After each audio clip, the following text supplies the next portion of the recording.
How do you describe yourself if I didn't have like a bio? Like people come up and without being a smartass, because you can be kind of like, you know. Sometimes. Sometimes. I would say most simple lines, most successful strength coach in history. Yeah. So. What is, okay, so strength coach, what do people come to you predominantly for? I know a lot of things, from everything from bodybuilders to winning, you know, I mean, but what do average people come to you for?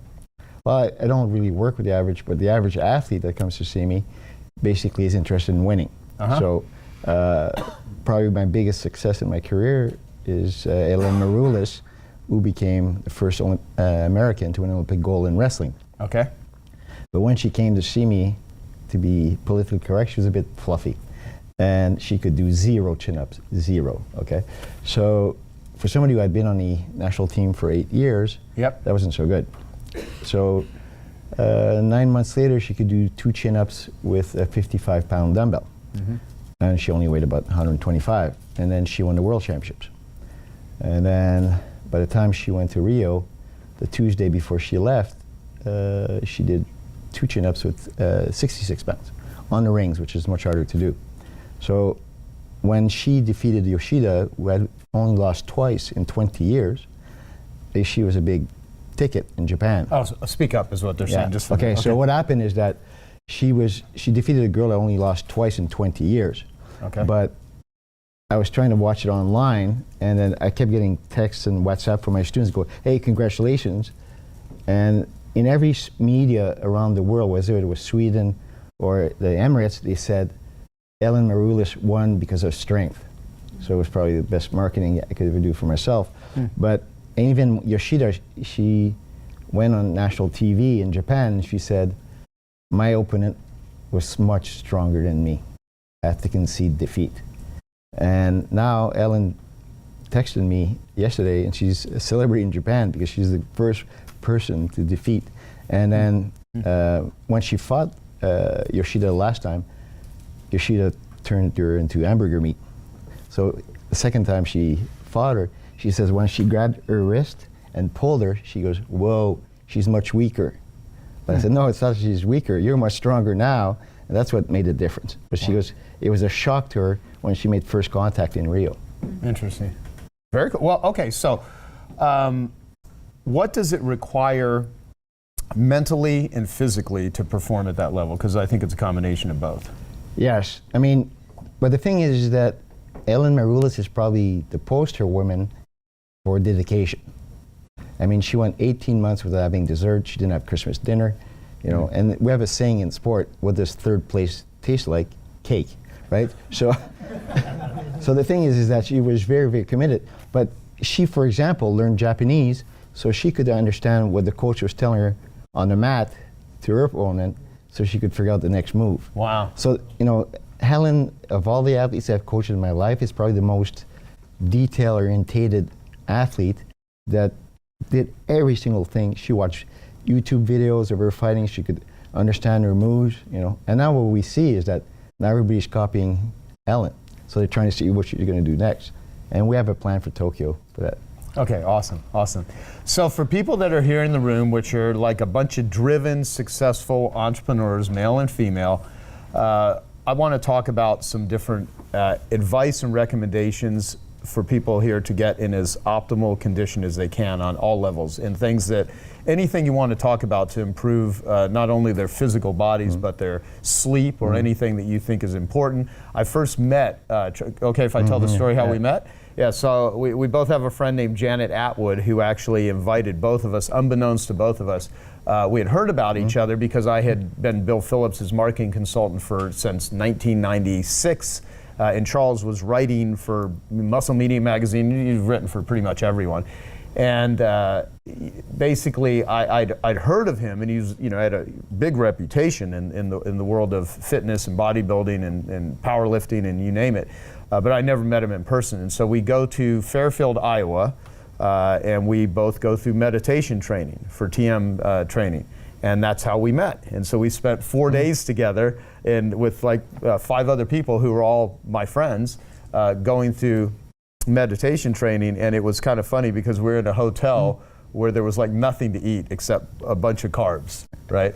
And you were like ready to kill somebody Yes. while going through meditation training. Yes. And we shot some funny ass videos in the grocery store and stuff. But so that's where me and Charles met. So you've explored a lot of different areas of the mind and the life. So what are some just fundamentals that people need to do in order to get in great shape? One of the biggest myths is that it takes a lot of work to get a good physique. And I mean, Tim Ferriss wrote a book called The 4-Hour Body. Yeah, but I think that 4 hours a week is plenty. Even my top level athletes, as far as strength training is concerned, it's about 4 hours a week. But there's no messing around when I train, right?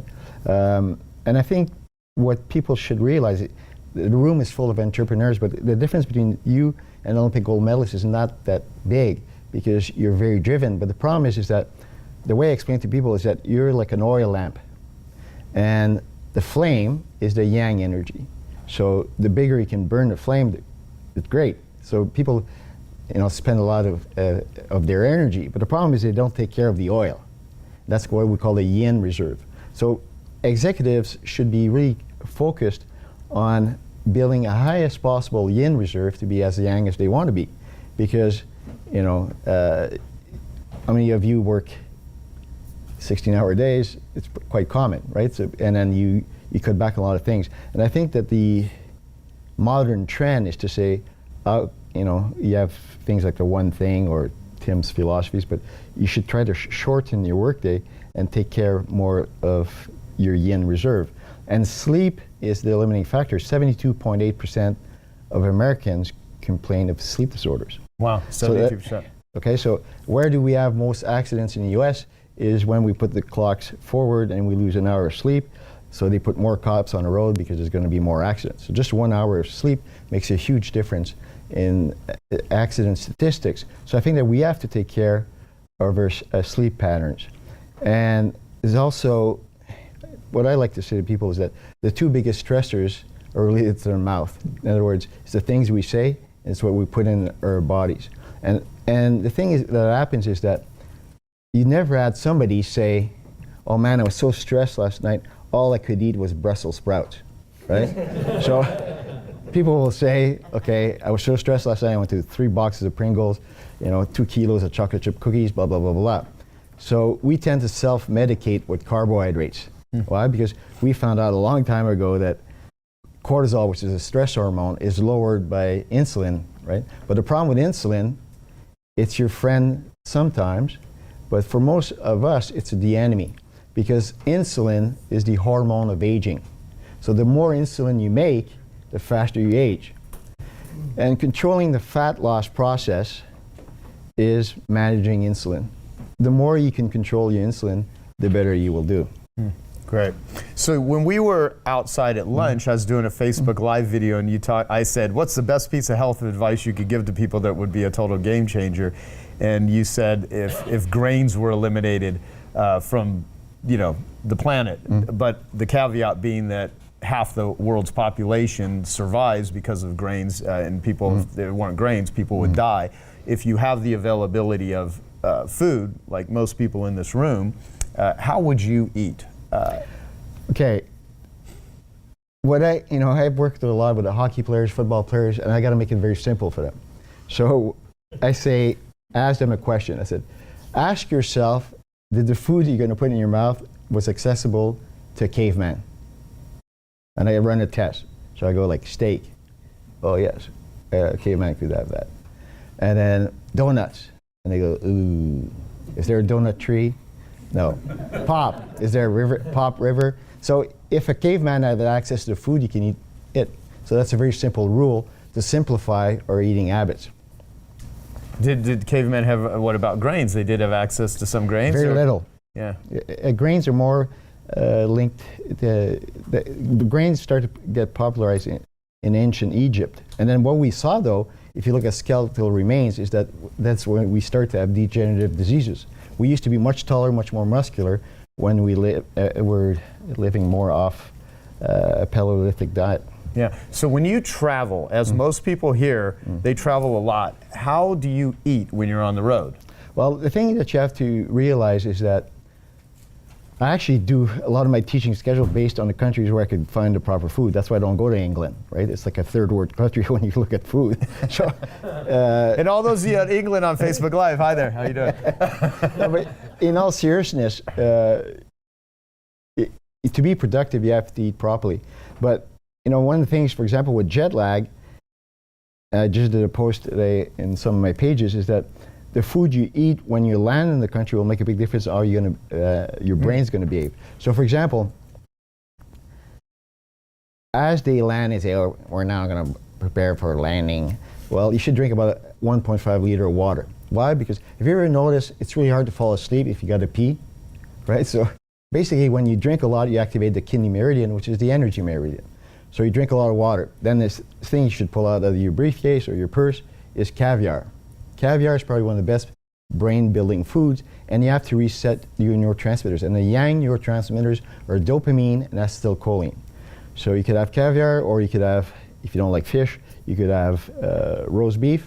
Okay? But it has to be a meat or a fish that contains a lot of tyrosine, because to make dopamine, you need tyrosine. So that would be a thing. And then the second thing I would eat is macadamia nuts, because macadamia nuts contain a lot of levels of choline, and choline will fire up your brain. And and also when you look at, sometimes I teach, I land, let's say in Estonia, at 7 in the morning, and 9 o'clock I'm teaching, and people go like, "When did you get in last week?" No. And they say, "How come you could have so much energy teaching?" Well, a lot of it with jet lag is actually your mindset. If you keep saying, "Oh, for me it's 3 in the morning in Boston." Hey, fuck, shut up. Like, you're in Estonia. You're in Estonia, live like an Estonian. Shut the fuck up. So, that's my philosophy. It's beautiful. It's very, very sweet. Yes. What is your fitness routine? How do you exercise? How do you work out when you're at home and when you're on the road? Basically, I wake up early. I do meditation first thing. Mm-hmm. Then I take my book and I write what I want to be most proud of before I go to bed. So that sets up my mind, and I write what I'm grateful for, but it's not repetitive. So you talked yesterday about lowering the bar, so sometimes I say, "Hey, it's a really great bed at this hotel," or whatever. So I simplify it, and then I say, what am I going to do? Then write this down. This is the most important sentence of this interview. The first thing you put in your mouth in the morning, provided it's food, okay? So the first thing you put in your mouth in the morning, provided it's food, will dictate the neurotransmitter cascade for the whole day. So that's why I'm a big advocate of the meats and nut breakfast, because it provides you with the raw material to make the proper neurotransmitters for the whole day. And there's lots of research, and from even the early 50s, on the content of your protein and the ratio between proteins and fats and the quality of the protein you ingest in the morning dictates the energy even in the later afternoon. So with children, what they found at Harvard is that if they eat, let's say, oatmeal, or even worse, microwavable oatmeal. Yeah, or cereal or something. Yeah, what they find is that when you give them lunch and they have to self-select the food they will eat, they make worse choices if they had a carb-only breakfast. Also, for example, if you give kids pancakes with that fake syrup, French Canadians would call that telephone pole syrup, because telephone poles don't have sap. So if you have, let's say, telephone pole syrup and then pancakes, kids score 20% less on IQ tests. Wow. Okay, because temporarily their brain's in a fog. Okay, so it's very important to set up your day with the right food. Then typically an hour after I've eaten breakfast, I train. Okay. Then shower up, take a post-workout shake, and go to work. Whether I'm at home or I'm on the road teaching, that routine doesn't change. And I think it's really important to have very steady habits in your life. And then this way you never have an excuse for missing out in the gym. You don't miss your dentist appointment, or you don't miss your appointment with your tax lawyer. Well, you shouldn't miss your appointments with your fitness, because you got to take care of your body. Hey, I hope you're enjoying this video, and I want to let you know that I have a new book that's come out, and if you'd like to get it absolutely free, there's a link below in the description, or you can wait till the end of this video, or you can simply go to joesfreebook.com and you can get a copy there. So as you age, out of all the different things, say, because I do a lot of yoga, and I lift weights, which is why I'm bigger than you. Yeah. But basically, yeah. So, Yep. so strength training, stretching, cardio, good, bad. How to go about doing it? The problem with cardio is most people do long, slow distance, right? But if you look at research, the athletes, Olympic athletes who've done the most long, slow distance cardio have the most brain damage in later age. Okay, Really? so a lot of cardiovascular training is actually brain damaging, and you could find it up in the research. So I prefer that people do interval type of training. But the most important thing is that you show up. Okay, so if your thing is yoga, or if it's Tai Chi, or if it's Taekwondo, or you want to play hockey 4 days a week, that's great, but you got to be active, you got to sweat, right? For busy executives, I've got certain types of workouts, which I call German body comp training, that people can do a lot of work, basically it's a fat loss through weight training. And strongman training is very good. CrossFit, if it's done in the proper box, is very good. Some people need external sources of motivation. They need to be in front of a group, and here's a very simple rule about exercise. If it's not a hell yes, it's a no. Okay? So if you don't enjoy it, and you're just doing it because you need the discipline, that's bullshit. Okay? And I don't believe in discipline. That's a myth. I wrote an article, it's the most popular and most plagiarized article I've ever written. It's called The Myth of Discipline. And the basic message of this article is that you make the choice, and you've got to decide what you love more. Do you love your brain more than donuts? Then you'll exercise. Okay? Do you enjoy healthy joints more than croissant and Nutella? Right? So I don't know anybody that's ever been mugged by a dozen donuts. It doesn't happen. Okay? I mean, have you ever eaten anything by accident? No, it doesn't happen. So this is the type of conversation you need to have with yourself. And then when I tell people, just make a conscious choice. Is this the best thing for me now?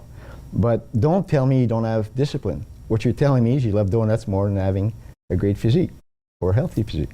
Right? Does that make sense? Yeah.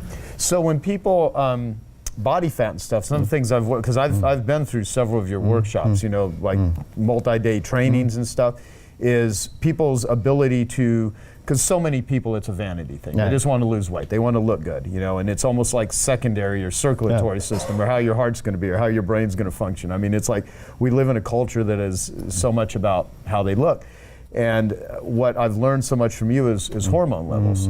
And so that people can really have, maybe good workout rituals and stuff, but their hormones are all jacked up. So what, if people are really putting forth a lot of effort and they still feel lethargic, or they cannot lose weight, or they don't feel stronger, they're mentally foggy, what should they do to discover how to fix it and what is causing that? I mean, other than obvious things like the environment. If you're working your ass off and you're giving your no time to rejuvenate, I think, what you've talked about a lot is stress. Human stress can cause so much of, so what should someone do if they're either in a state of, like, I want to work out, this sounds good, I've always wanted to, but I can't stick with it, I can't stop carb cravings, I can't stop sugar, or I'm like tired, I have no motivation. I mean, just being in a place where they're stuck, how do you get unstuck?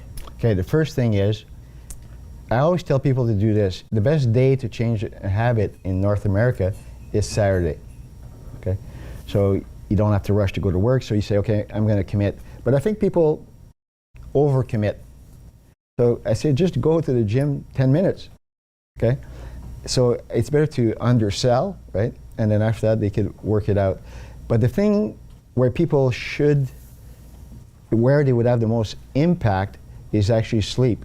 Do you really need to send that extra email? Do you really need to watch the news? Do you really need to watch that TV show? Okay, you could tape it. You could buy a Netflix subscription.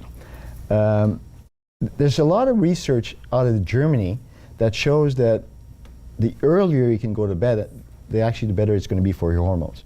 So, and one of the problems we have with our lifestyle is actually lights, right? So the more we can offset lights, and there's a lot of technology out there for controlling the effect of light on your brain, but also gradually diminishing the amount of lighting in your house as you prepare to go to bed makes a huge difference. There's stuff you could put on your computer screen so that there's less stress on the brain and your eyes. So managing the electronics in your life will do a lot for your sleep. And simple things like don't watch CNN before you go to bed. I mean, if you're seeing great news on CNN, it's usually 99% tragedy.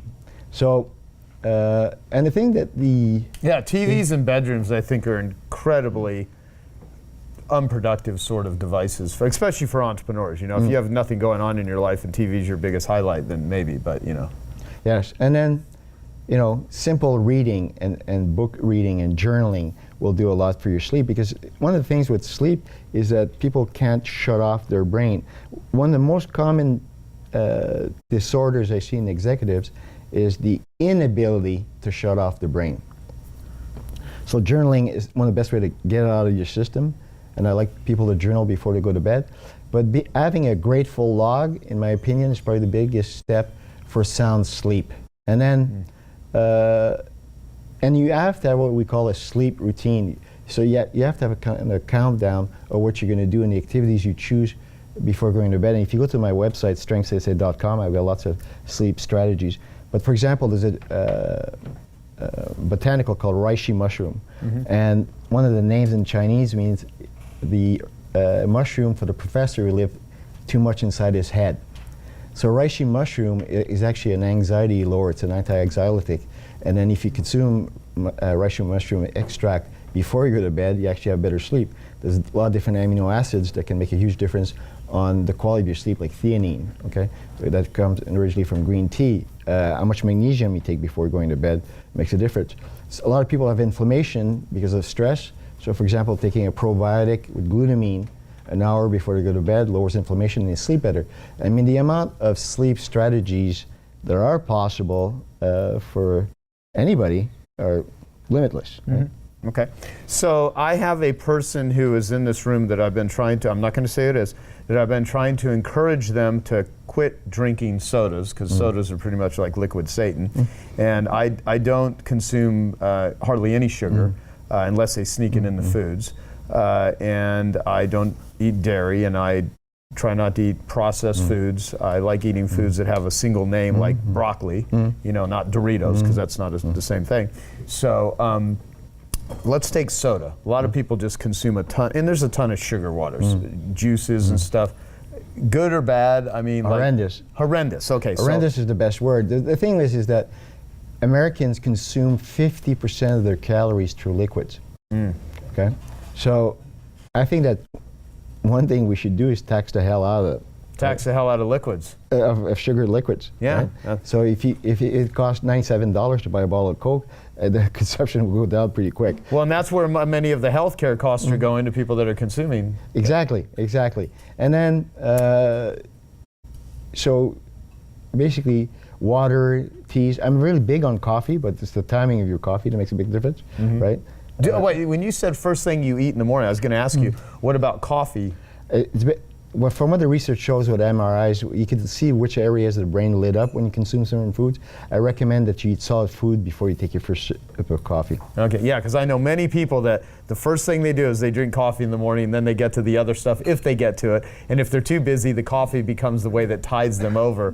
And these are the same people that are usually stressed out of their fucking minds. Exactly. Yeah. Okay, so going back to soda, what does it actually do to the body? Well, one of the things it does is changes the alkaline balance in your body.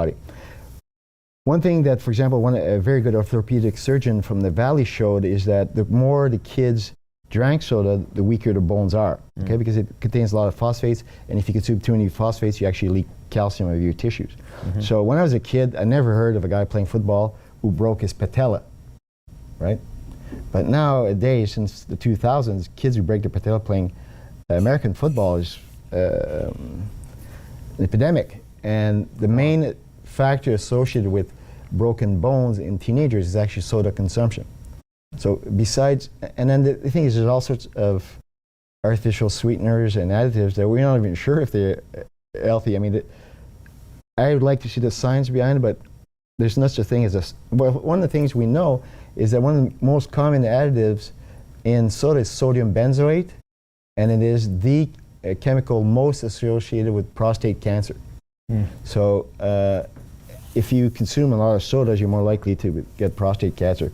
So that's enough of a reason not to drink them for males, So they're quite evil, to be fair. Right, yeah, that's good. Now, by the way, so Tim Ferriss has written about you in his latest book, which is Tools of Titans, and he basically considers you like the guy.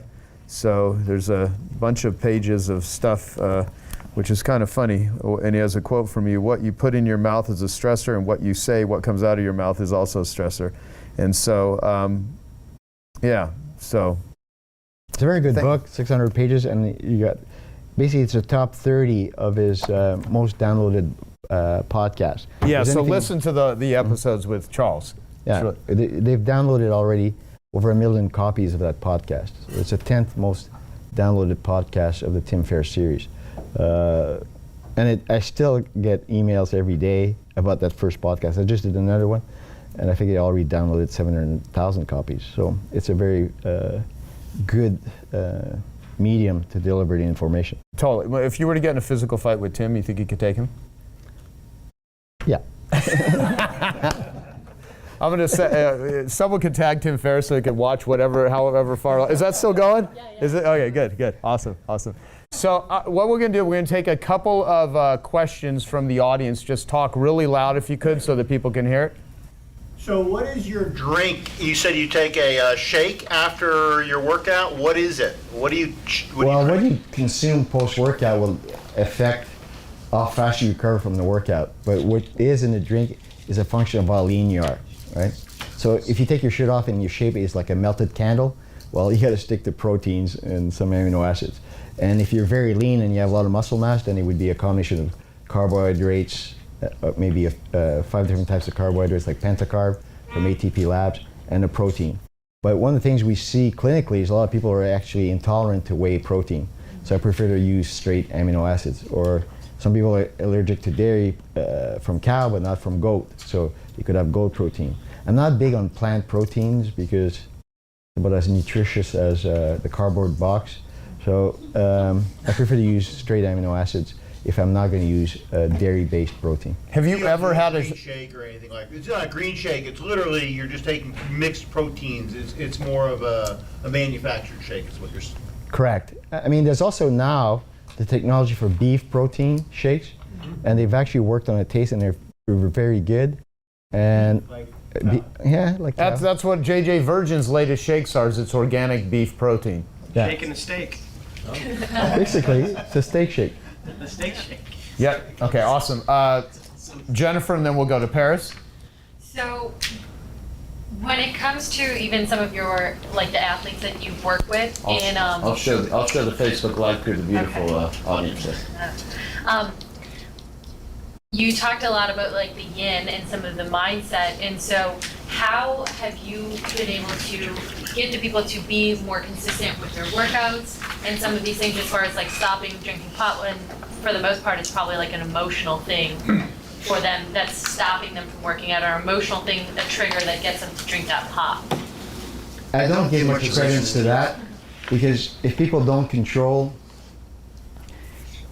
their food intake, then it's easier for them to make bad choices. So the emotional part, somewhat, but I think that a lot of it is solvable by managing your brain nutrition to a T, right?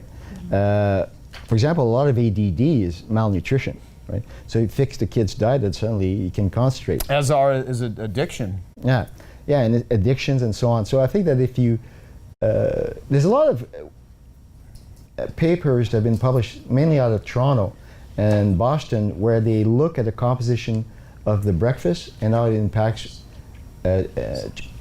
cognition, but also food choices throughout the whole day. So it does really set you up as far as discipline if you have a proper breakfast. I think that, one of the best ways to solve a lot of America's health issues would be to have a federal breakfast program, right?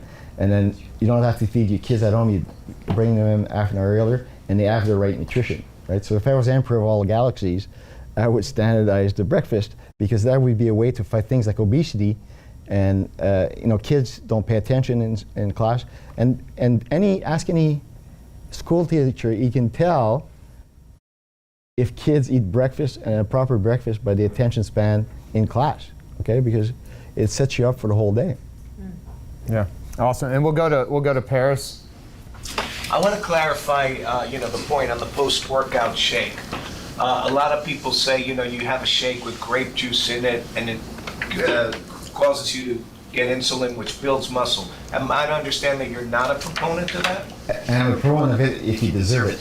Write this down. You need to deserve your carbohydrates, okay? So if you're not lean, like, I tell men, if you don't have penis skin on your arms, you're too fat, okay? So you pinch, it has to be really lean. If it's not, stay away from carbohydrates. They're not your friend, right? No, but I think that's really good to be vulgar because it raises dopamine levels and people will actually pay attention, right? So, but the thing is that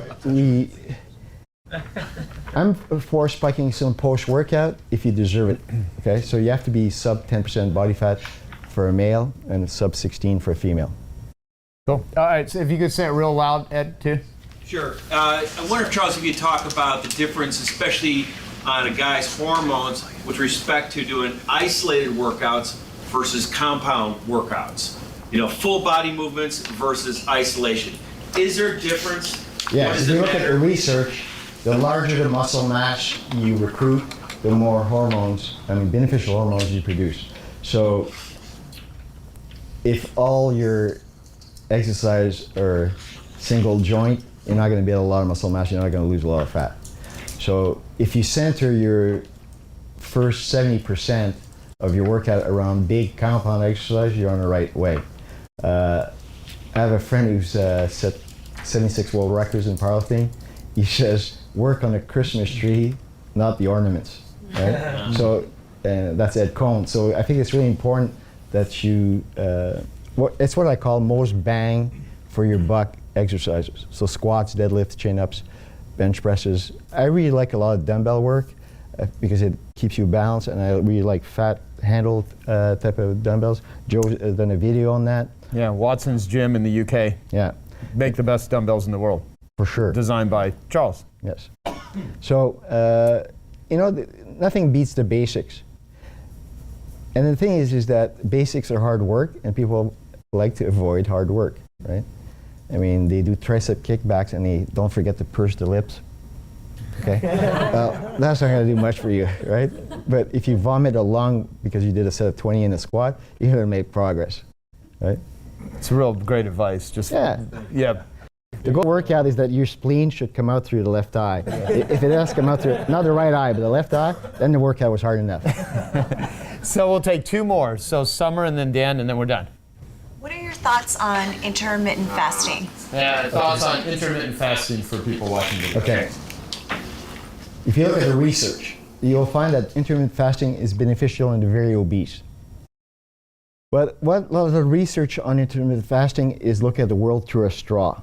Okay, they don't look at other things. But in the labs where they look at things like cognition, they found, and muscle performance, they found that intermittent fasting was harmful.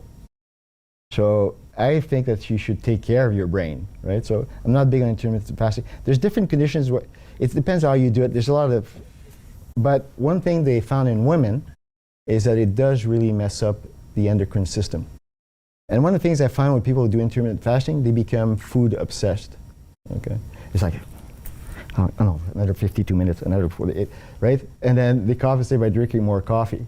So I think that because I'm a big believer in the breakfast, I'm not so keen on intermittent fasting. Some people are very, but I think a lot of it with intermittent fasting, if it works for you or not, is actually genetics. Some people, for example, if I did intermittent fasting, I would be for the first time in my life on CNN because I've killed 76 persons in a parking lot, okay, on my way to work because I get extremely irritable if I don't manage my protein intake in the morning. Some people don't have an appetite at all. So I'm not 100% against intermittent fasting. It's conditional, but I'm not a big fan of it either. Okay, Dan? So you brought up breakfast being the most important, I guess, meal of the day. I have 11 and 9-year-old. They're important to me. And also for me, I'm curious, what are the foods that you recommend at breakfast that you're the best that we could look at either for ourselves or our kids? I think what you have to look at is a very high quality protein. Now, I prefer to eat only wild meat. So, I live in Colorado, so I can get elk or yak or bison. And Awesome, gerbil.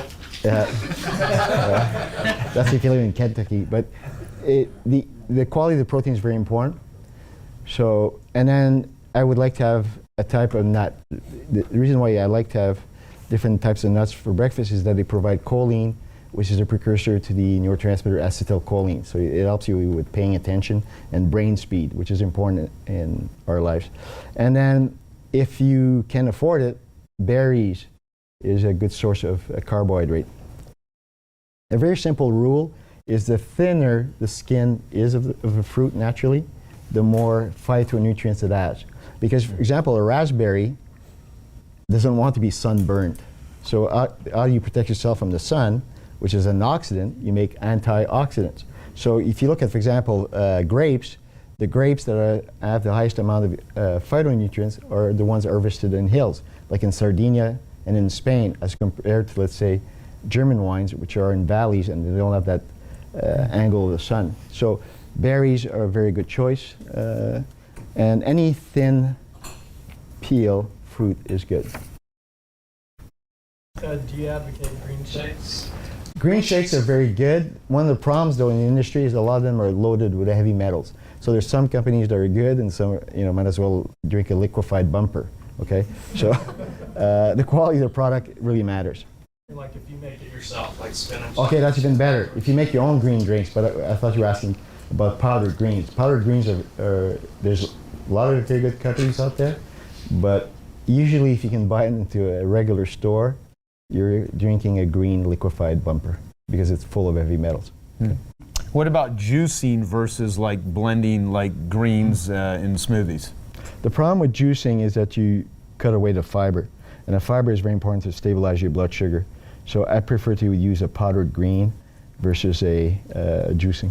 Okay, cool. Anything that I should have asked you that I did not that you would like to say? Well, I'll take an extra question on that. I don't know. I mean, there's so many things we could talk about. Is this the most important book you've ever read? The pre-release Of course. version of Joe's marketing book? But your check didn't clear my bank account. Until it does. No, but this is a very good book. I've actually read it, or that one of the first advanced copies. And we do marketing every day anyway, right? So it is a valuable tool. Yeah, I just needed to fit that in, just for no other reason than you're right here. And my self-esteem requires constant edification. Okay, so where do people find more information about you? On my website, which is strengthsensei.com. So strength and SENSEI. Yep, strengthsensei.com. And what I'm going to do in the future, because of what we're doing with Artists for Addicts and the platform with addiction, Charles can speak to a variety of different subjects on health and exercise and fitness and supplementation, but he also knows a ton about the brain and about human behavior. And so I want to do a whole episode with you in the future when we launch the platform to help people with addictions about, because like for instance, the supplements, if someone has an alcohol problem and they want their body to kind of reject alcohol, what is it? The best two are the combination of two amino acids, which is tyrosine and D-L-phenylalanine. And if you take 3 grams of each on an empty stomach in the morning, people will find that they don't find alcohol tasty anymore. So they naturally take it out of their regimen. You will find that pretty much anything that has to do with the brain is fixable with a certain combination of the omega-3s and certain amino acids. Okay? Because with fish oil, if the fish is big and comes from a warm water, it tends to contain more EPA. And of the omega-3s, EPA downregulates inflammation. So if you have arthritis, high blood pressure, and so on, you want to use a fish oil with a lot of EPA. But if you have attention deficit disorder or bipolar disorder, there's at least 16 brain disorders that we know are manageable with the right type of fish oil. But that fish oil has to have a high DHA content. And where do you get a high DHA content in the fish oil? They tend to be small fish in very cold water, like sardines and herrings and so on. But when you go to the store, if you go to your doctor or your nutritionist, you could look at the ratio between EPA and DHA, and that will decide actually which tissues are affected with it. if you don't have anything particular with your health, I would say every time you go through a ball of fish oil, pick another brand with a different ratio, and that will lower the odds that you have any sort of disorder. One thing you should know about omega-3s is that there's not a single disease known to man, and I've known this since 1994, that is not helped by omega-3s. So if you don't believe me, you could go to PubMed, which is the biggest library of scientific papers, and put in any weird disease you know, and put omega-3 as a second keyword, and you will find at least one study, if not minimum 14, that show that fish oil is beneficial for any ailment known to man. Is there any way to know if fish oil is good? I've heard that a lot of the fish oil you buy in stores is rancid and you should just never eat it. It's actually worse than not eating it. I used to do it until I heard that. And you hear so much bullshit advice. Worst advice is, bad advice is the worst thing you can take. So how do you know whether fish oil is good or bad? The best way to find out is it available through a health practitioner only. So basically it means that you can't buy on the internet. The only company, there's an exception to the rule, and I don't get paid by this company. It's called Nordic Naturals, okay? And they have very high quality. They really standardize the way they make fish oil. But, and in Canada, the rules are very different. So in Canada, you can actually buy a store-bought fish oil, and probably the best company to buy is called ATP Labs. But they make a fish oil that already has carnitine in it. It's called Omega Carn, and I think that's the best product for your brain. One thing we know from research is that any brain disorder is actually an electrical problem in your brain. And research backs up the combination of carnitines and omega-3s is probably the best healing agent for any brain disorder, ranging from dyspraxia to dyslexia. And you're saying 6 grams per day? That would be a minimum. I mean, it depends on your percentage of body fat, right? So at higher body fats, I've used as much as 45 grams. But that means your body fat's 45%. As you get leaner, you will use less and less fish oil, okay? So it's relative. If you got 10%, do 10. Yeah, typically when you start off, but you could be at 10%. You've been on fish oil for 6 months. If I measure your fatty acids in your blood, you may be down to 3 grams. But usually, one of the guys, if I was recommending 30 to 45 grams for at least 2 decades. And then I remember Mark Houston is probably one of the best vascular health specialists in the world, said, man, that's 3 to 8 times more what the literature recommends. But the problem, the literature never tried high dosages. And one of the best compliments I ever had is that in 2008, there was a Canadian study that showed that in the average person, 60 grams of fish oil was the best dose, okay? So he sent me an email that says, In a bottle a day, huh? no, but if you use liquid, it's not so bad. But the interesting point that Mark put in his email was clinicians always ahead of the research, okay? But when we were cavemen or cavewomen, we consumed 300 to 400 grams of omega-3s a week. But where would they come from? It came from animal brains. Because if you're in South Africa, you're not in the middle of the savannah, you're not going to have access to a lot of fish. So what would happen is that the caveman would wait for the lion. Lions eat the entrails of the antelope and leave the rest alone. So what the caveman would do is he would split the skull of the antelope and eat the brain. And 60% of the brain is actually omega-3s and 80% of that is DHA. So that's why what you find in research is that where early humans consume the most omega-3s, the faster their brains developed. Okay? And there's a strong correlation between omega-3 content in a native diet and IQs. Okay, so for example, the bow and arrow concept was developed where there was more better developed brains. So BJ Fogg's a dear friend. Known him for many years. He's been in Genius Network. He's the Stanford professor that wrote Tiny Habits. I consider him probably the world's leading expert on habits in terms of research. I mean, even James Clear, who wrote Atomic Habits, learned a lot from BJ. And one of the things that I think about when it comes to habits is not calling them good habits or bad habits. Though based on the conversation, I could understand, oh, that's a bad habit, that's a good habit. But I think whatever we're doing, we have habits. So if you wake up every day and you go to McDonald's and eat 2 Egg McMuffins and smoke a pack of cigarettes and yell at your spouse and kick your dog, and you do that every day, you've developed really good habits of doing those things, right? So they don't provide great results, maybe. However, they are habits. So when people are like, I'm too busy, or I've got too much, I mean, you have a whole series of behaviors wrapped around the way you behave. That's right. And call them habits, call them whatever you want. So when we're presenting something like this, in order for it to affect change, not just someone hears it and says, that sounds good, but then nothing happens, what needs to happen? Yeah. I mean, the mindset's an important part that you talked about. Now I want to take it into like, what do you actually do? So there's one piece of the mindset I want to make sure we don't skip, though, because this is, and I call it a DCM, your driving core motivator. You have to know your driving core motivator. Okay, driving core motivator. Yeah, the reason behind the reason you want something for yourself. So if your spouse is just telling you to get healthy, that's not a reason enough for you to stick to a habit. If your friends are telling you, you have to know, what is it I'm after? Like, why am I wanting this for myself? The same reason you know why you're in Genius Network for your business or whatever it is. You have to be really clear on your driving core motivator, the reason behind the reason. And Clark, who was supposed to be here, he always calls it the why that makes you cry. Because there has to be an emotion attached to that. And that's the only way we change things. We change things because of pain or because of pleasure. So this falls into that. Your driving core motivator is your reason behind the reason, and you have to know that first. And then you have to take those habits that we're going to talk about from the place of your future version of yourself. So you think, okay, I know why I want this. What does that future version of me look like, and what would she be doing? And can I just rewind and tell a quick story? Okay, so how I even got into any of this was 17 years ago, almost 18 years ago now. I was in corporate America. I wasn't doing anything as an entrepreneur. I wasn't in fat loss. I wasn't in fitness. I was an overweight, broke, single mom. That's who I was. I was getting a divorce. I had just had a baby. I had gained 60 pounds. I was losing my house. It was back in 2007. You guys remember what was happening then? I was literally losing my house.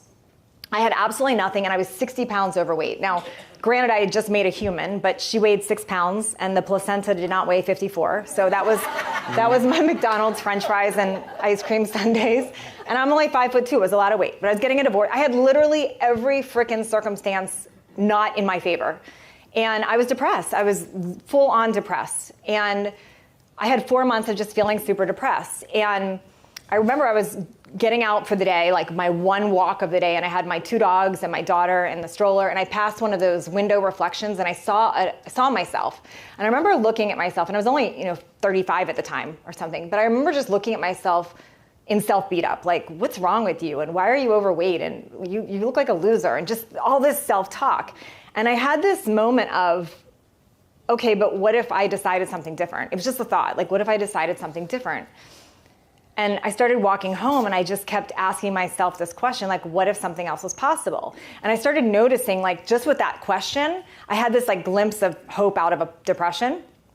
So I got home and I turned on the TV, and Oprah was on with Lisa Nichols, who is a friend now, but they were talking about vision.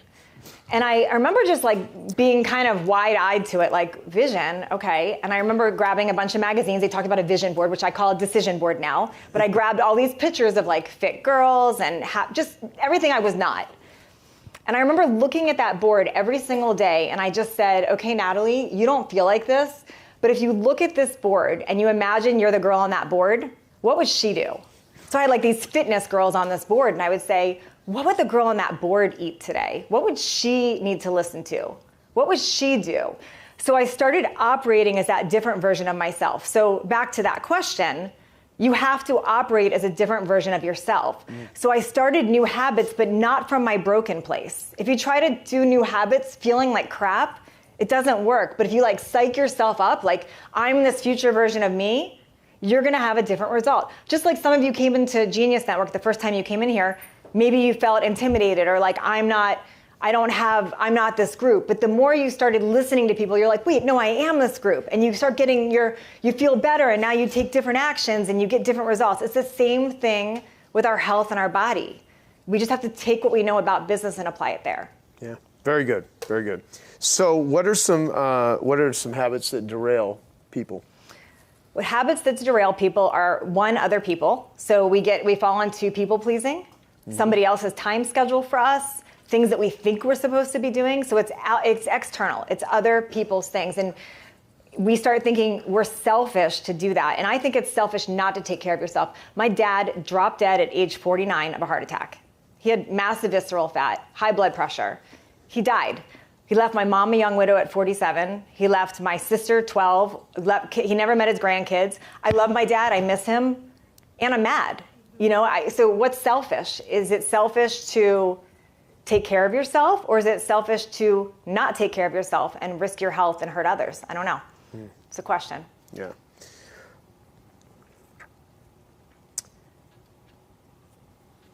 I've always tried to instill, because believe me, there's a part of me, I don't love exercise. I wish I could eat unhealthy food, because by no other, when I say unhealthy, meaning, it'd be great to eat freaking pizza every day. It'd be great to, it tastes good, right? Yeah. And food is engineered to literally be addictive. sure. At this, the same companies that own most of the processed food companies are the same ones that used to own the cigarette companies. Yep. Just when they started, if you just follow the money, they just go into a different addictive thing. But if you don't take time out for it now, you will take time out for it later.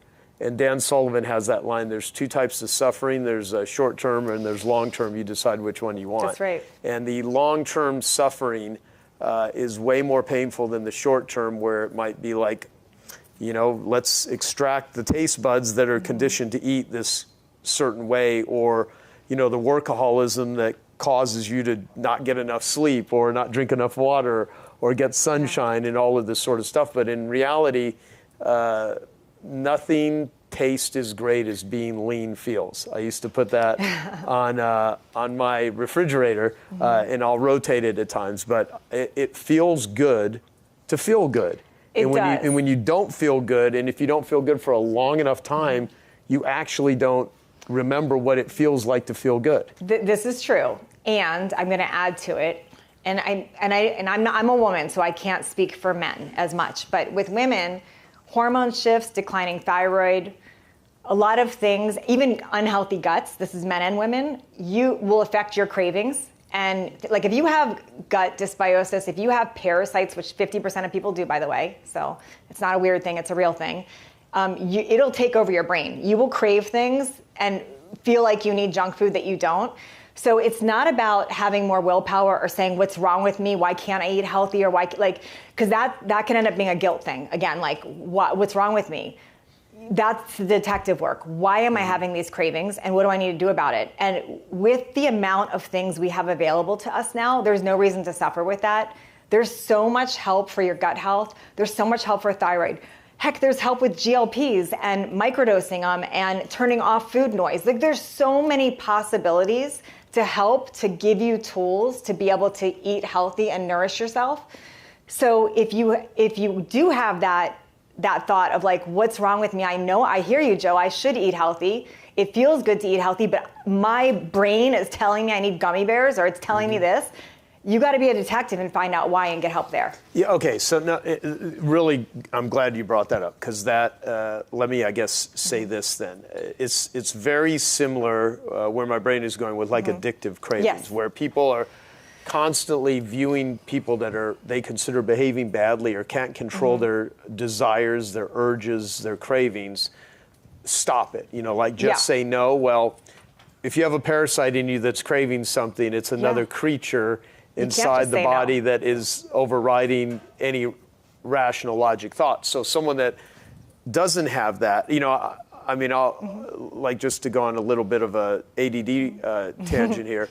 I crack up when I see 20-year-old influencers that are genetically blessed, that have never had broken bones or anything, telling people how to be in their best physical shape ever. And then the other one that even cracks me up, not in a good way, but where they're talking about how to process grief or a breakup. They've never had their fucking heart ripped out of their chest yet, or someone died that's important. It's what are you talking about? Now, that sounds very judgmental as I say that, and I guess it is. The thing, though, is there's a point where life, you can look at someone and be like, oh, I can't believe they're doing that. You're not in their body. You're not in their mind. You're not in their life. If you had any idea, people like these addicts, they need to be thrown in jail. It's kind of like, You know, if you were to, believe me, no addict wants to be shooting heroin than there are. None of them. I don't care what you say. And just so you know, like sugars is they say sugars is addictive as cocaine. Like it's a real, food addiction is very real.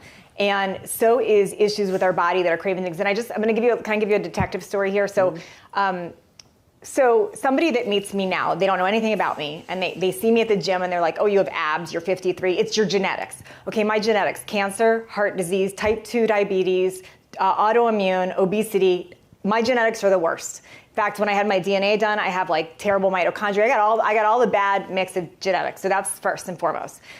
Yes, I worked hard, I got fit after my daughter and did all that. Then approaching 50, completely lost my way. Like got thick in the middle, didn't know what was going on in my body, did what a lot of women do. Oh, it's just hormones, I must need hormone replacement.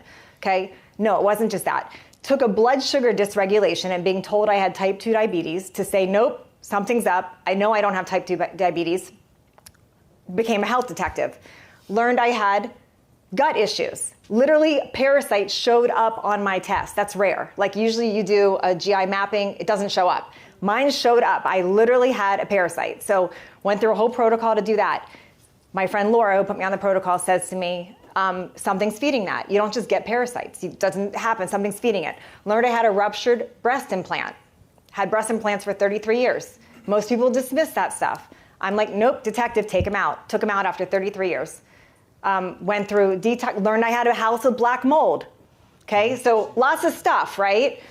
But got it, but went through the process, have Mike's filters in my house now, like did all the things. 2 years, 19 pounds back to what I always was. So is it genetics? No, it's not genetics. We all get to be health detectives, and when your body's going astray, you gotta listen to it and do the rewinding and go, what's going on? And it's a cause-effect thing. So what's the root, what's the root, what's the root? And then what do I need to do to tweak this? There's no right or wrong answer, but what do you have to do? But it's not giving up on that and just saying it's genetics or I'm just old. Yeah, there you go. Well, very good, very good. So that was a big story, but I wanted to share how that works. That's a great story. Yeah.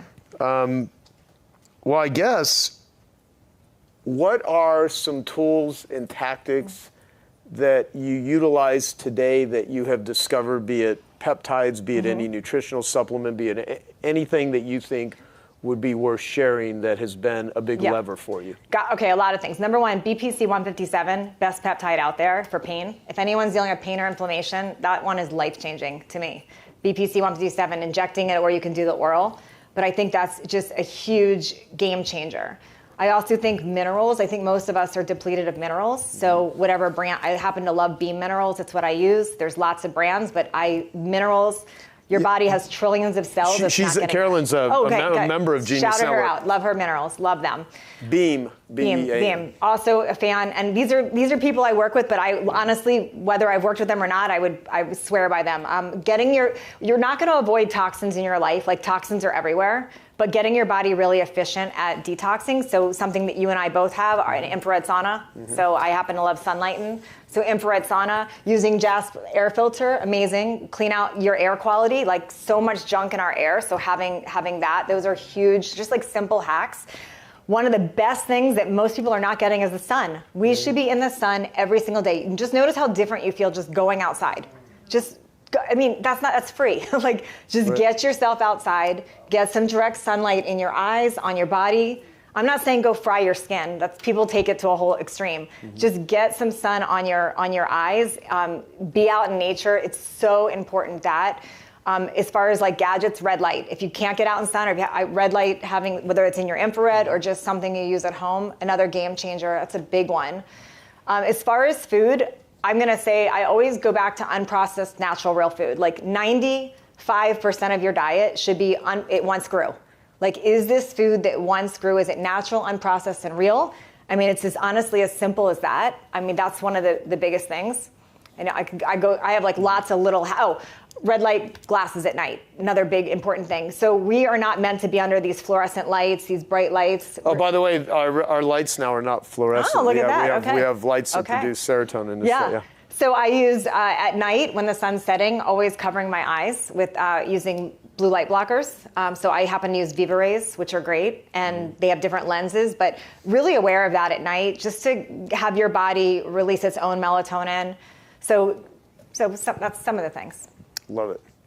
What about routines or anything that you've added that's made a noticeable difference? Yeah, so I should be, because I'm super ADHD and I've just owned it, but I should be very regimented, and I'm not, because it doesn't work in my personality. I like to kind of do what I want to do, but there's things I get in every day. It's not at the same time, but I do make sure I walk every day. I mean, I'm always walking. I'm standing more than I'm sitting, so stand-up desk, pacing if I'm taking a phone call, so just getting in as many steps as I can, like making sure I'm moving. My workouts are not long. I mean, 20, 30 minutes. They're just they're quick, they're intense. I think you've got to be challenging yourself. Being progressing and intense for you is important to me. Adding muscle is key. Whitney, I wish I had known you years ago. It's so much harder as we age to add it. I wish in my 30s I had added it. The best aging prevention we can do is adding muscle. So I'm actively working to increase muscle now. So upping protein, lifting heavier, all of that to get that up. And then as far as routine, I do work very hard, but it is not my priority. Like, my priority is connection and fueling myself and things that feel good. And then I put my all into work when I'm doing it, if that makes sense. But I'm not a sit at my desk, grind it out for 10 hours. I just don't think it's healthy. Yeah. So do you care more about the outcome or the process?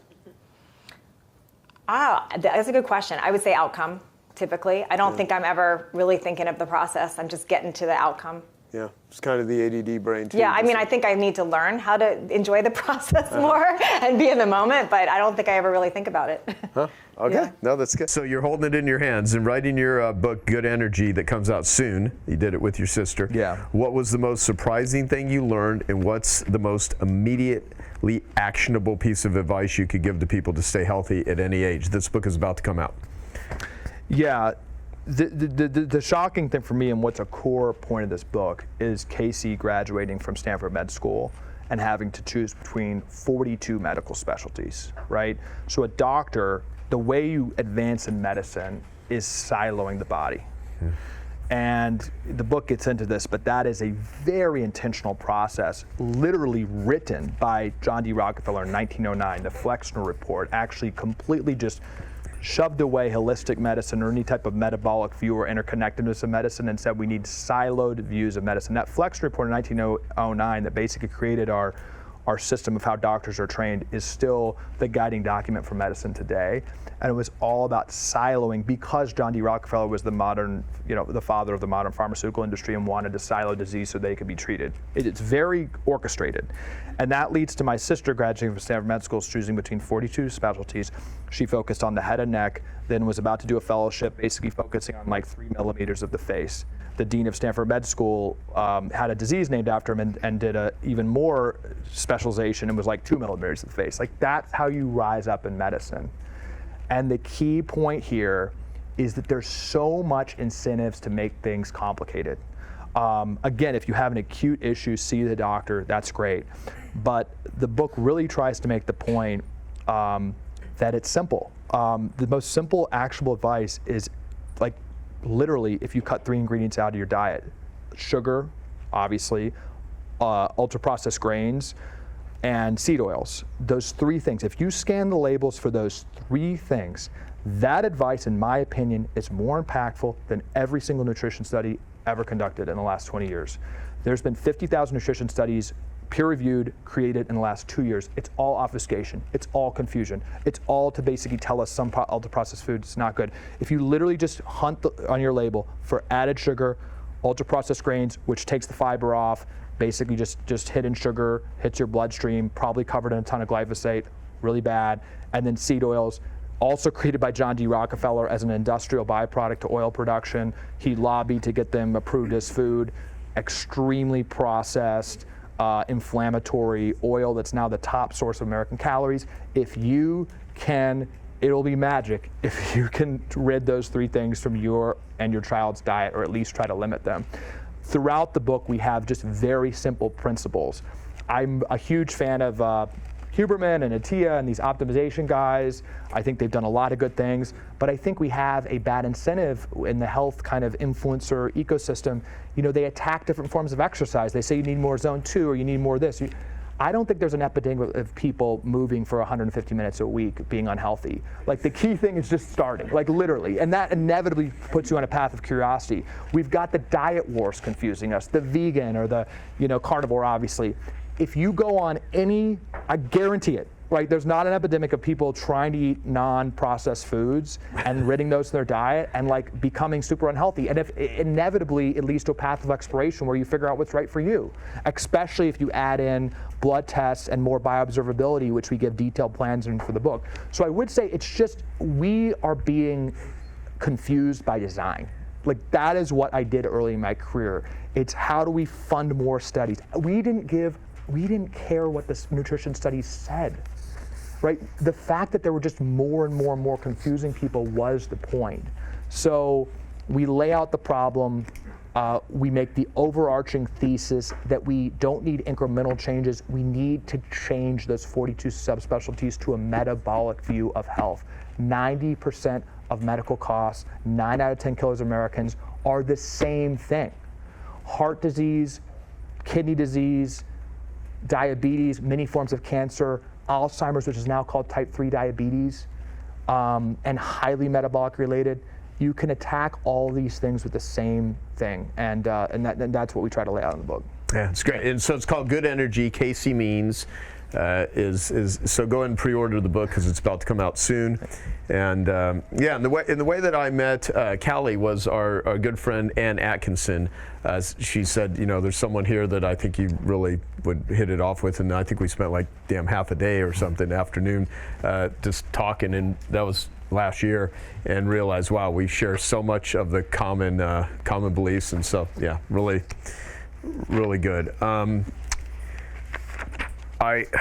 What you said about exercise and movement and how easy it is for people to distract themselves. Let me ask you about seed oils, because I'm noticing, I don't know if the average person out there, there's apps, there's one app I have for seed oils, and I don't even like going out to most restaurants, because even restaurants that make good tasting food, oftentimes canola oil, just the crappiest oils, and you could even, it's interesting because I'll see places that will advertise, grass-fed beef, but then they'll be using some shit oil, right? So what is it? Explain healthy oils versus, because even though this is a little nuanced, but I wanted to ask you about that because No, of course. So just at the highest level, I would be skeptical, or in the past listening to this, because it's like, oh, there's all these dietary fads, this, that, maybe seed oils are not in fashion now, they're in fashion later. I think at the highest level, our core biological needs are not being met. And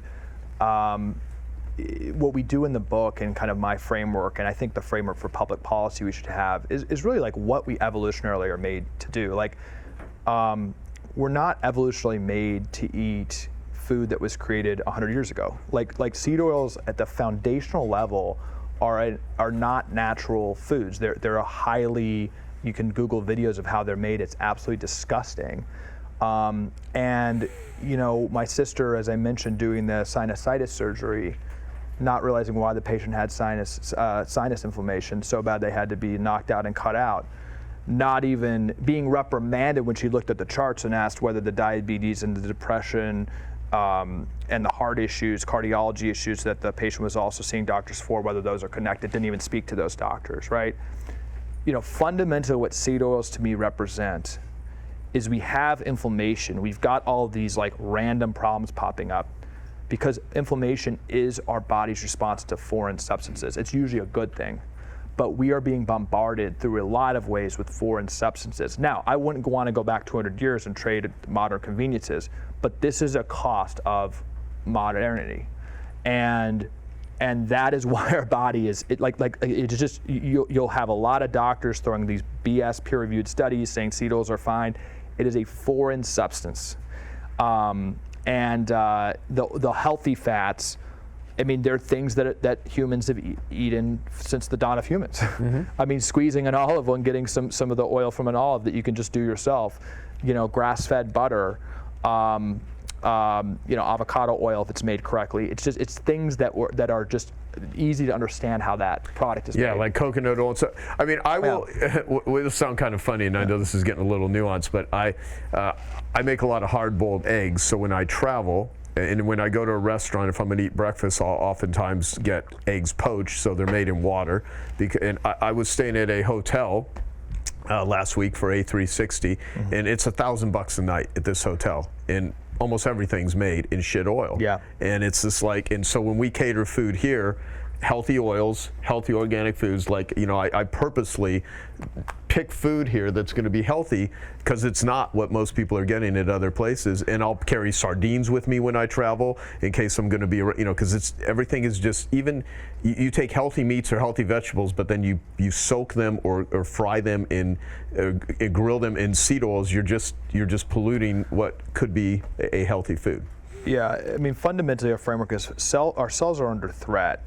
And with the interconnectedness we talk about with metabolic health, like organs are nothing more than are essentially groups of cells, interconnected systems of cells, and with seed oils and these inflammatory things we're eating and the way we produce food that's just not biologically how food is, you know, what our body's used to, that's causing, you know, damage to our cells, and then cell damage is eventually organ damage, and organ damage is disease. It could be in our brain, it could be in our liver, it could be, you know, throughout our body.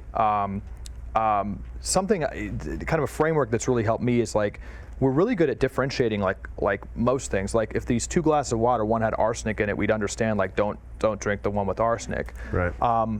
One thing, beef. I mean, grass-fed beef has a completely reverse omega-3 to omega-6 profile as grain-fed beef. Literally, the types of fatty acids are completely different. It's reverse. So. How animals are supposed to be raised, how they've been raised since the dawn of time, you know, eating grass outside in the sunlight, they have a much higher omega-3 content in the beef that we would then be eating.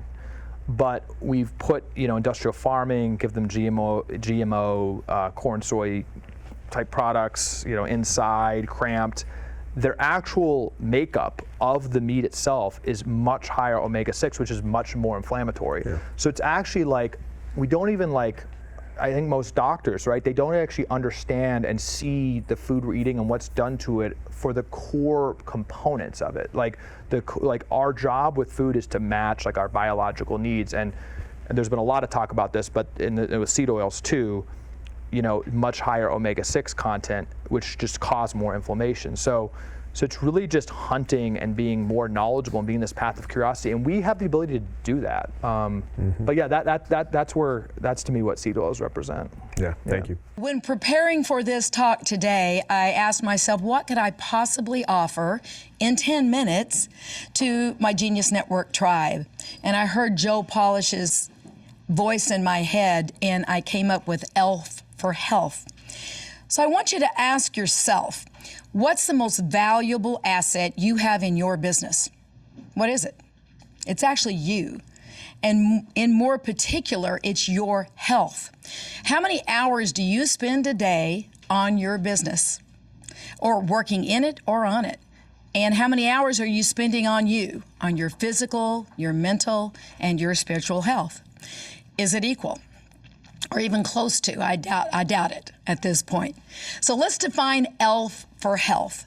The E, it needs to be something easy that you choose. It needs to be simple but powerful changes that you can make in your life.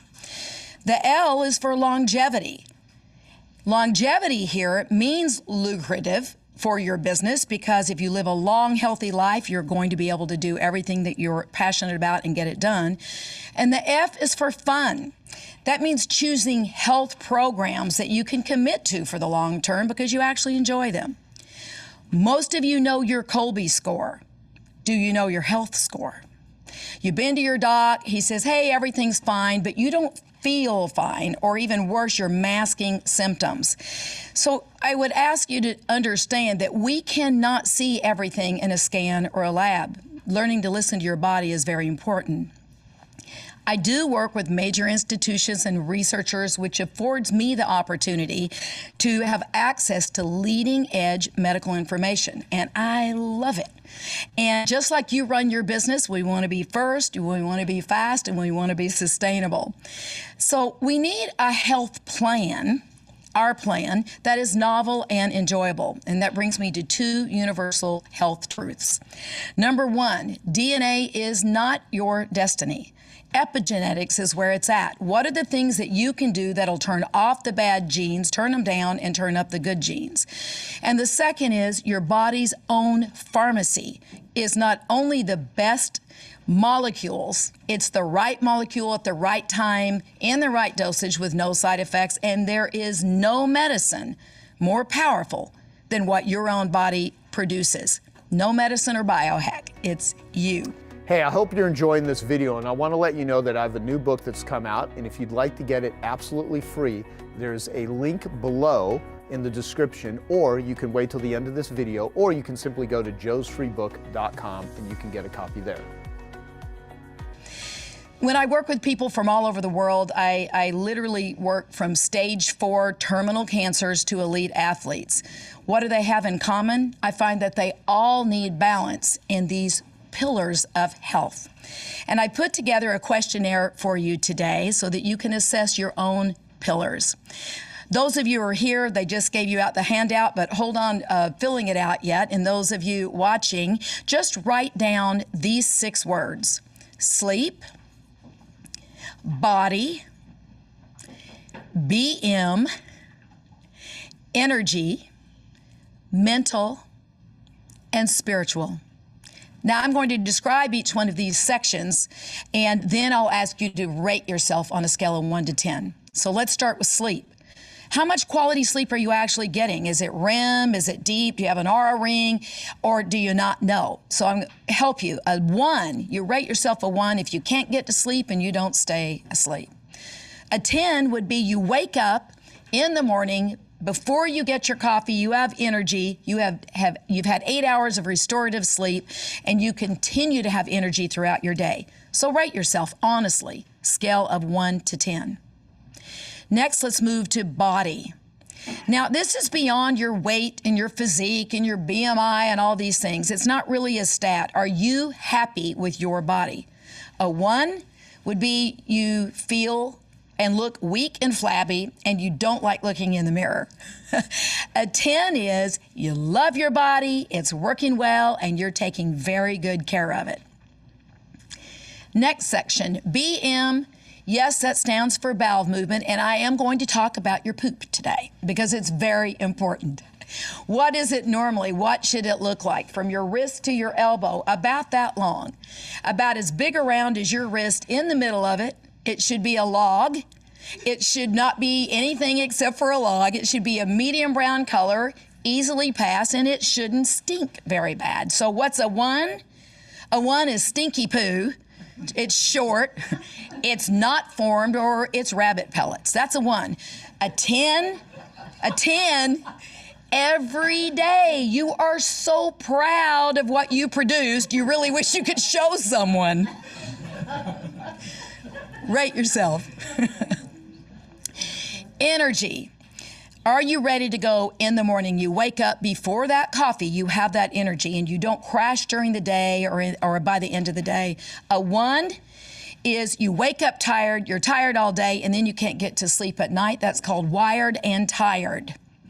A 10 is you get caught skinny dipping at 88 years old. Yes, my 88-year-old father and his 90-year-old wife just got caught at a hot springs, and she forgot her swimsuit. So they went out when they thought nobody was there, and they got too hot in the hot springs, and they either laid down or passed out, we're not sure. But they got caught skinny dipping. They've got great energy. Rate yourself, 1 to 10. Mental state. Where's your clarity, your cognition, your focus, your memory? Number 1, you have no idea what I'm saying right now. And number 10 is you can remember the highlights of what I'm saying. You can repeat it to someone else, and you can remember my name, or at least your name. So mental, how are you doing on that? And the last category, but not the least, is your spiritual health. It's about feeling connected in a deep sense of gratitude and serenity. A number 1 is no connection. You feel alone and you wonder if it's all worth it. And a 10 is, I'm not really talking about turning water into wine. I'm talking about having the ability to, no matter what challenges are going on in your life at the moment, you have the ability to tap into something or do a process where you can feel peaceful and you feel that it's all going to be okay. So now total your score up. If you're a 0 to 11, you may need to get your will in order, and you probably won't make the annual Genius event. Really. But seriously, if you're under a 42, I suggest that you make some changes right away. If you're 58 or higher, like Joel Weldon's score, keep doing what you're doing. The big picture is no category should be under an 8, because you wouldn't ignore an 8 score for your business. And how do you choose the strategies that you want to implement? Well, nothing's going to work if it's not ELF. And there's a big difference between I should do that and I really enjoy doing that. The type of exercise, food, meditation, you've got to love it. And entrepreneurs love to experiment and try new things like bags of supplements, going for the newest novel IV or injection. I like all those things too, but you're also going for the hardest exercise program that you can possibly tolerate. So if your score is not a 10, you may be better off finding the root of the problem, what's causing it to be there, with a good diagnostician, or instead of just trying to shut off the fire alarm and keep the fire going. And I'm providing you with a handout with a few easy implementation strategies that you can try in each category. So your challenge for today, before the end of today, I want you to pick one suggestion in each category that will be ELF for you. And you can commit to it for 30 days so you can create those new healthy habits.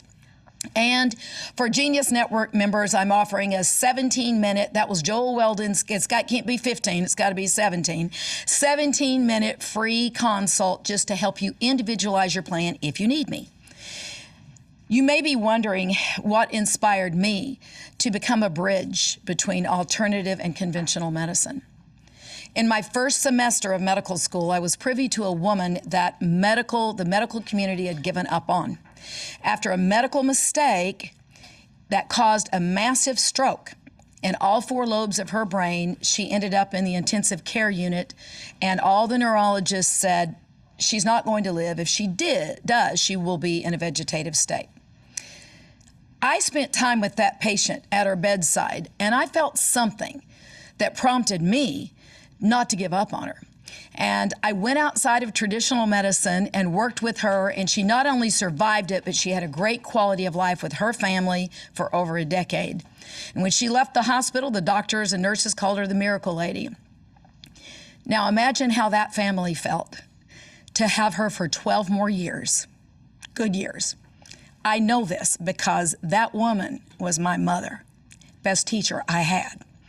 And that experience taught me early in my medical career that the power of the human vital force is something more powerful than any of the other things that you can learn or do. And that the human spirit cannot be measured or explained by modern medicine. I had many years, good quality years with my mother because of the shift I made. It worked for her, works for my patients, and I know it will work for you. And my best advice to you is do not ignore your symptoms. The excuse of, oh, I'm just getting older is not acceptable. I have 90-year-olds still going strong mentally and physically, and my golfing, world traveler, skinny dipping dad is a perfect example. And Joel Weldon, in our group, can probably still water ski circles around most of you. That's the way we're supposed to age. So now, empower yourself. Choose some new habits. And then, as my Southern daddy would say, get her done. So don't wait. Now's the time, and get her done. And I'm going to show you 6 ways that you can activate your inner healer. This is going to be powerful information that you're going to be able to apply immediately. Did you know that you can reverse aging on demand? Did you know that you can rebalance your hormones in minutes, not in months? And did you know you can heal every cell, organ, tissue, and system in your body simultaneously? In fact, that's the only way that you can heal them, is in unison all together.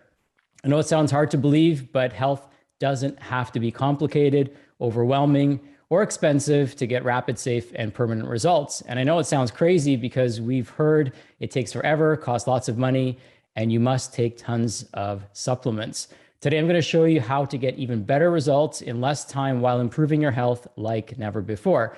And pay attention, because what you'll learn today is going to be powerful. And you'll learn how Faisal lost 19 pounds and no longer has bloating or hot flashes in 6 weeks. She literally looks like her daughter in this picture because of the transformation that took place. You'll learn how Suk lost 66.2 pounds, got off of his diabetes and blood pressure medications in 10 weeks. You'll learn how Michael stopped taking 10 Tylenol per day, lost 58.4 pounds, all in 10 weeks, all without supplements, lab testing, or intense exercise.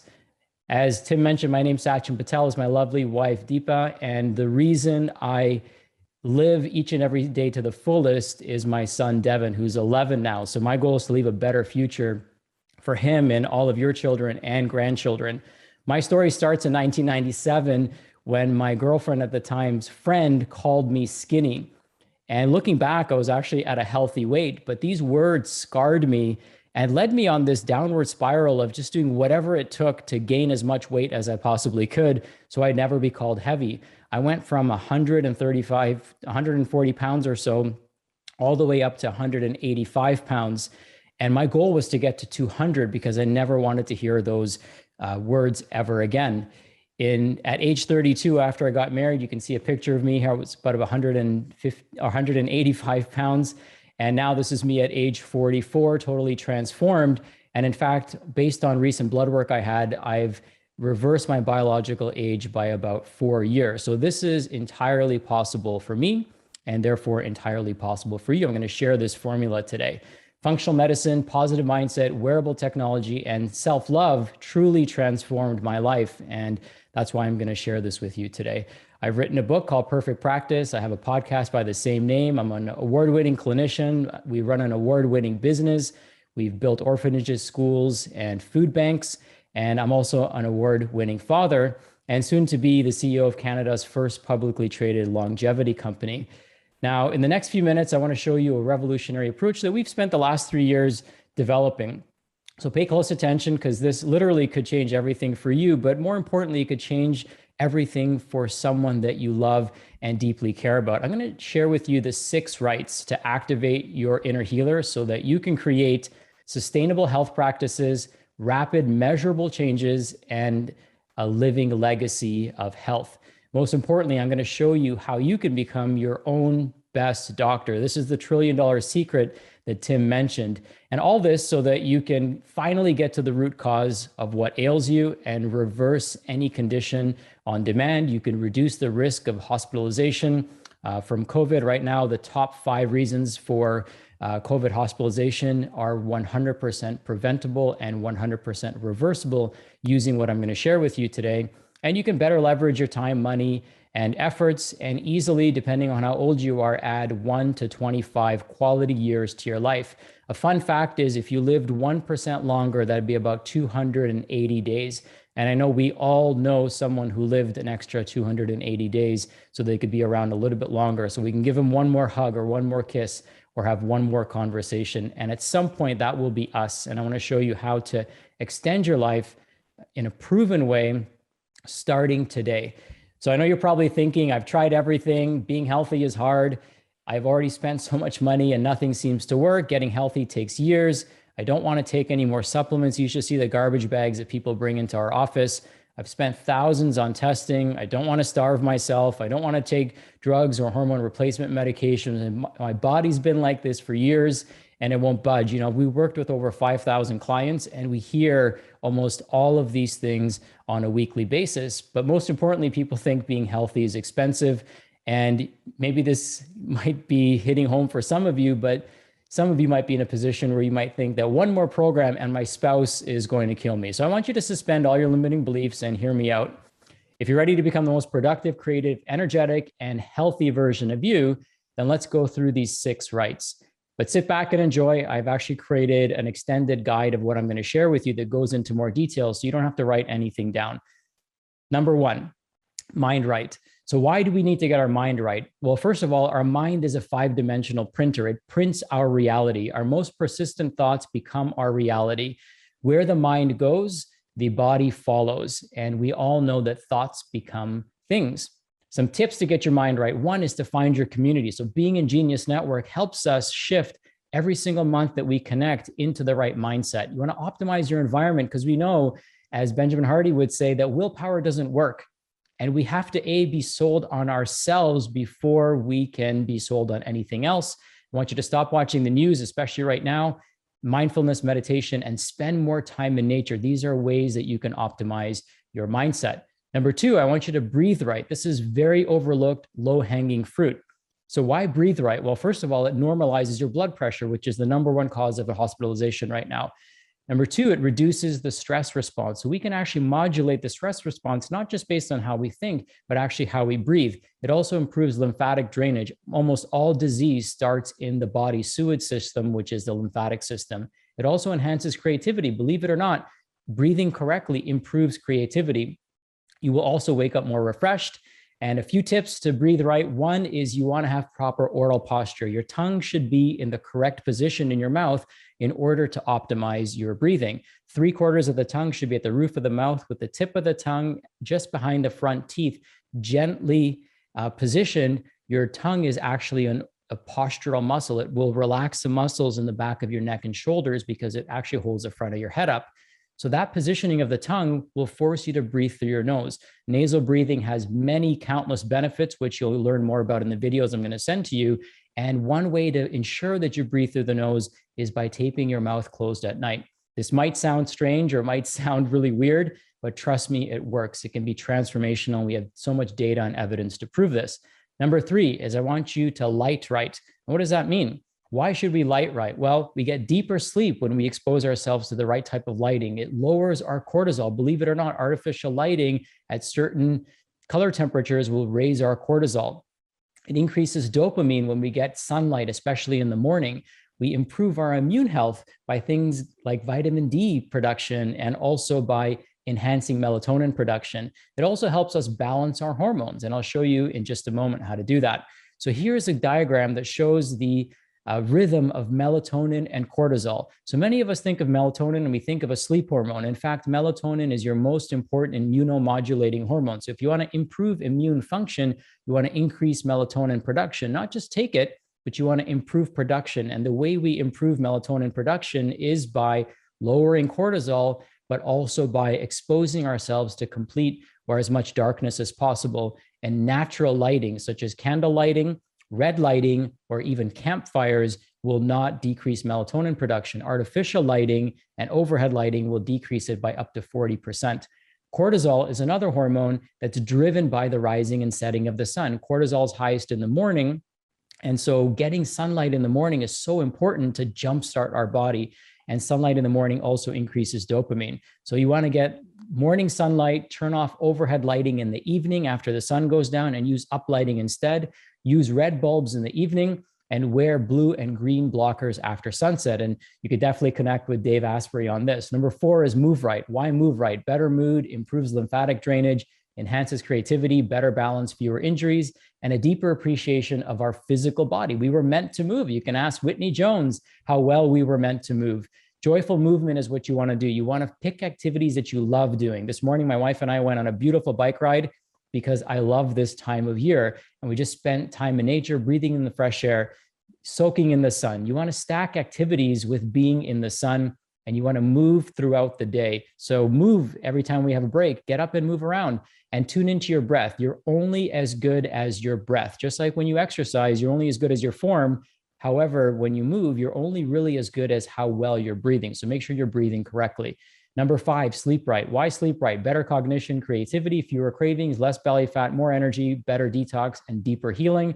When you don't sleep right, you will feel hungry all the time and you will never feel satisfied thanks to 2 hormones, ghrelin and leptin. So sleeping well will curb your appetites and you'll feel more satiated. Sleep tips. So first of all, know your chronotype. You can check out Michael Bruce's book, The power of when. Be consistent with your sleep and wake cycle. No light or food 2 to 3 hours before bed. You could even incorporate the lights out challenge. No lighting after the sun goes down, and watch your sleep transform in just a day or two.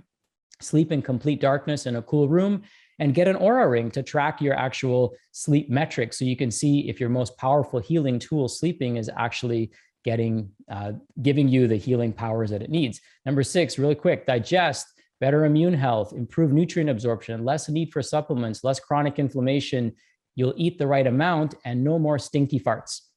Digestion tips: choose your food, your feelings, and the timing of your meals appropriately. Chew each bite, chill out, cherish each meal, check your stool daily and annually. This will be transformational for your overall health. So in review, the 6 rights: mind right, breathe right, light right, move right, sleep right, digest right, so you can age like this beautiful human being that we all love and care about, Mr. Joel Weldon.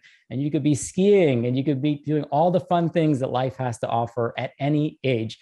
I promise you that these 6 rights will never steer you wrong, and they are available to you in this very moment and from this very moment forward. These are life skills that will last you a lifetime. My gift to you, and Eunice and the team will share this with you, is a guide that goes deeper into each of these topics so that you can dive in and learn more and share with your family. I invite you all to love yourself back to life. I love you, and here's to your highest, happiest, and wholest healing. Thank you. Okay, I hope you found that video awesome and useful. So if you want to get a free copy of my book, I want you to click here. And if you want to watch some more videos that'll be useful and awesome, click here. Go ahead. They're over here. Do it now. Come on. Thank you. Watch them.